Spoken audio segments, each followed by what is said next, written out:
Voice news, आपकी आवाज आपकी खबर। नमस्कार। आज हम सब आवारा कुत्तों पर सुप्रीम कोर्ट के जो हालिया निर्देश आए हैं उस पर बात करने वाले हैं। हमारे पास जो जानकारी है जिसमें इस फैसले और लोगों के रिएक्शन दोनों की बात की गई है, तो आज हम समझना चाहे हैं कि सुप्रीम कोर्ट का ये जरूरी फैसला आखिर है क्या, और ये जो एक मुश्किल सी स्थिति बनी हुई है ना शहरों में इंसानों और आवारा कुत्तों के बीच, ये फैसला उसे कैसे देख रहा है, और हाँ, पशु प्रेमियों ने क्या कहा। चलिए इसी को थोड़ा डिटेल में देखते हैं। तो सबसे पहले, ये बड़ा फैसला है क्या असल में? सुप्रीम कोर्ट ने लगता है सभी राज्यों को कुछ कहा है, और मेन बात यह है कि पकड़े गए ज्यादातर कुत्ते अब छोड़े जाएंगे। हाँ, ये एक अहम बात है इसमें। और शायद पिछले कुछ फैसलों से थोड़ा अलग भी।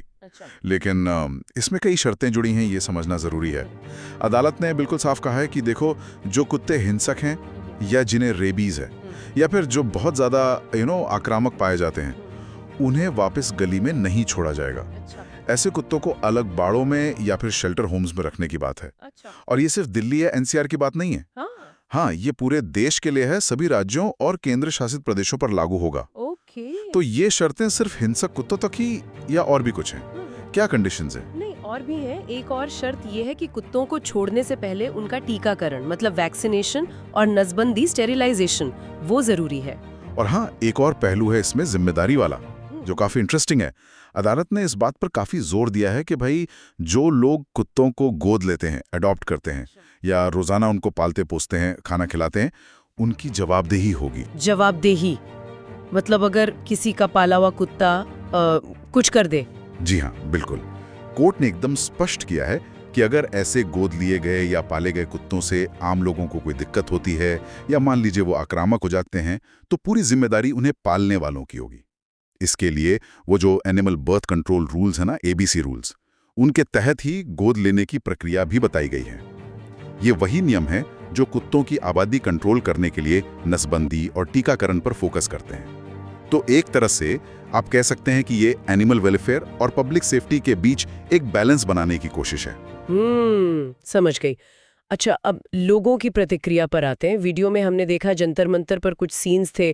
पशु प्रेमी काफी खुश थे, जश्न मना रहे थे, कुछ तो रो भी रहे थे, कह रहे थे हम जीत गए, अपने बच्चों को छोड़ना नहीं चाहते थे और जिम्मेदारी लेने को भी तैयार दिख रहे थे। हाँ, वो राहत तो बिल्कुल साफ दिख रही थी।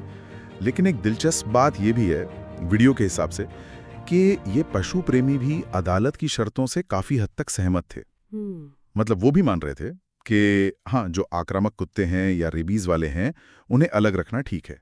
उनकी चिंता मुख्य रूप से उन कुत्तों को लेकर थी जिन्हें वो बेकसूर मानते थे। साथ ही उन्होंने इस बात पर भी जोर दिया कि जो एमसीडी के एबीसी सेंटर्स हैं, एनिमल बर्थ कंट्रोल सेंटर्स, उन्हें और बेहतर बनाने की जरूरत है और नसबंदी टीकाकरण का काम जारी रहना चाहिए।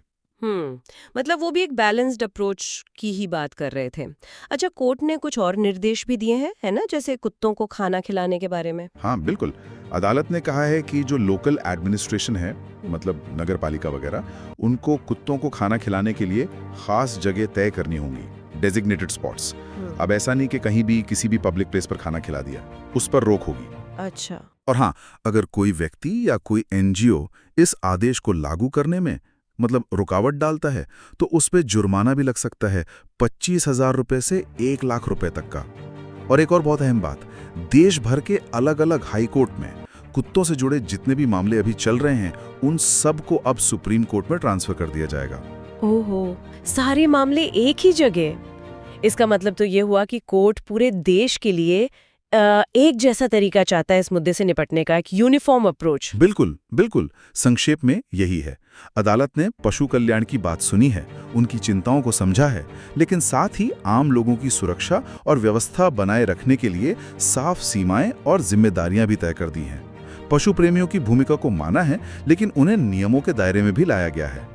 और ये सारे मामले एक जगह लाना, ये इसी एक यूनिफाइड मतलब एकीकृत नजरिए की तरफ इशारा करता है। तो कुल मिलाकर बात ये हुई कि ज्यादातर आवारा कुत्तों को नसबंदी और टीके के बाद छोड़ा जाएगा, जो पालेंगे उनकी जिम्मेदारी तय होगी, खतरनाक कुत्तों को अलग रखा जाएगा, खाना खिलाने की जगह तय होंगी और सारे केस अब सुप्रीम कोर्ट सुनेगा। यही है ना मोटा मोटी? हाँ, ढांचा तो बिल्कुल यही बनाया गया है, लेकिन देखिए असली सवाल या चुनौती जो है वो अब इसके अमल की है, इसके इम्प्लीमेंटेशन की। जैसे ये कैसे तय होगा कि कौन सा कुत्ता आक्रामक है और कौन सा नहीं? क्या ये पहचान निष्पक्ष तरीके से हो पाएगी? फिर ये नसबंदी और टीकाकरण के जो कार्यक्रम हैं वो जमीन पर कितने असरदार साबित होंगे? क्या सच में आबादी कंट्रोल होगी? और सबसे बड़ी बात, जो अधिकारी हैं, जो पशु कल्याण समूह हैं और जो आम जनता है, उनके बीच तालमेल कैसे बैठेगा, कोऑर्डिनेशन कैसे होगा? अलग अलग राज्यों में, शहरों में ये जो संतुलन साधने की कोशिश है, ये असल में कैसे काम करेगा, वो देखना भी बाकी है। सही कहा, ये तो एक फ्रेमवर्क मिला है, लेकिन इसका असली असर तो इस बात पे निर्भर करेगा कि इसे लागू कैसे किया जाता है। और सोचने वाली बात ये है कि क्या ये कानूनी ढांचा वाकई हमारे शहरों में इंसान और जानवरों के बीच जो तनाव है उसे कम करके एक बेहतर सह अस्तित्व की राह बना पाएगा? ये एक बड़ा सवाल है।